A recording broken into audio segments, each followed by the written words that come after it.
Hey everyone, Model Man Frank here. Welcome back to the shop. What you're looking at here is the elevator for the Bird of Time. Today I am going to be cranking two of these out, one for each side of the rudder. As you can see, this is the trailing edge of the Bird of Time elevator, and this is the tip of the Bird of Time elevator. What I've done here is I've actually traced it out on some tracing paper. Okay, that's how we do it. Trace it out, and then afterwards cut it out, glue it to this, which is just cardstock of a manila folder, which is great for tracing. And once that is done, I'll cut it out. Once this is glued, the paper is glued to the cardstock, I'll cut out the pattern and then trace it onto the balsawood. So let's get started.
So as you can see, I've built up the entire elevator for the I haven't completed it. I just have put some hard stock right here, and I'll take it off the frame and do some sanding on it, make sure everything is glued together well, and then sand a little bit more and put the little hard stock here.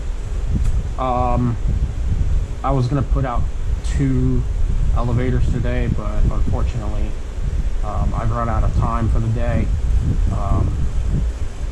Have other plans going on at the same time, and such is the way of life. When you're building a model, you take a little bit of a break and you go and do other things around the house, and that's what happens.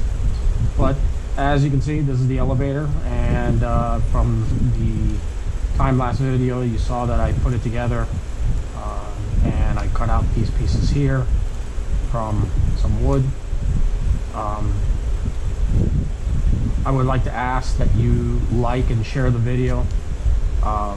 Also, the likes really help out, so if you can, do share the video with other members, please like the video also. It helps out with the algorithm on YouTube and on Rumble. So